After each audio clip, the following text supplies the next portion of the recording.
Welcome to the Explosive USA channel.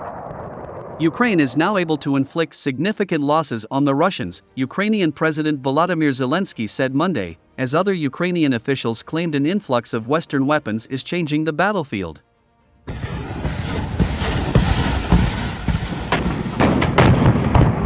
Battlefield shift. The commander-in-chief of the Ukrainian Armed Forces said that timely arrival of longer-range artillery such as the US HIMARS system was helping to change the war.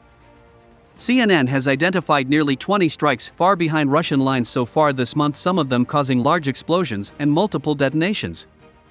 In his nightly video address, President Zelensky said, "It is increasingly difficult for the Russian army to hold positions on the captured territory." Була домовленість про гуманітарні коридори.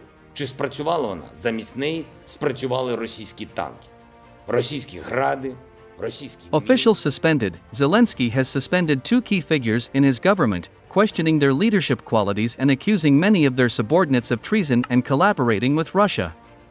The two high-ranking officials, Prosecutor General Irina Venediktova and State Security Service (SBU) head Ivan Bakanov, are now subject to an investigation and have been temporarily replaced.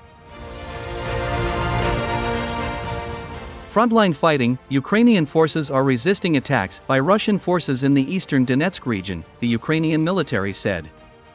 The enemy continues offensive attempts in the direction of the cities of Bakhmut and Siversk but is meeting pushback from Ukrainian forces, the Ukrainian General Staff said. But the leadership of the Russian-backed separatist-held Donetsk People's Republic, DPR, claimed its offensive was going to plan. Nuclear plant incident. A number of people died and at least 9 Russian soldiers were injured in an unexplained incident on Monday at a nuclear power plant in central Ukraine, the mayor of the city of Enerhodar said. There has been no word yet from the Russian side on what happened.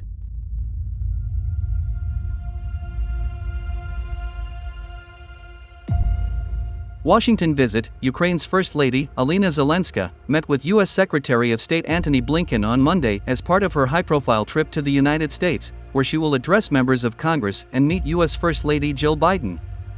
State Department spokesperson Ned Price said in a statement that Blinken emphasized the U.S. commitment to support Ukraine's victory. NATO threat. Turkish President Recep Tayyip Erdogan on Monday renewed his threat to freeze the process of NATO membership for Sweden and Finland after conditionally agreeing to green-light their bid in June. "I would like to remind you once again that we will freeze the process if they do not take the necessary steps to fulfill our conditions," Erdogan said. Putin's tech vow. Russian President Vladimir Putin has acknowledged Moscow faces colossal difficulties in accessing high-tech goods due to Western sanctions, but said it was impossible to cut off his country from the world economy. "It is clear that we cannot develop in isolation from the whole world. But we won't," he said. "In the modern world, it is impossible to put up a huge fence. It's just impossible." Russian missiles hit Odessa overnight, Ukrainian official says. At least 6 people were injured, including a child, after Russian missiles struck the city of Odessa in southern Ukraine, a Ukrainian military official said Tuesday. Serhiy Brachik, spokesman of the Odessa military administration, said in a Telegram post that the city was targeted by 7-caliber cruise missiles fired from the Black Sea. 6 of the Russian missiles evaded Ukrainian air defenses and hit areas with a civilian population, Brachik said. 3 homes and at least 2 other buildings were destroyed in the attack, with damage reported to several other structures, he added. Battle for the south. Ukrainian officials say a steady flow of Russian military equipment is moving westward from Mariupol toward other parts of southern Ukraine, where Ukrainian forces are on the offensive. A convoy of up to 100 units of military equipment passed through Mariupol in the direction of Zaporizhia on Saturday, according to Ukrainian officials.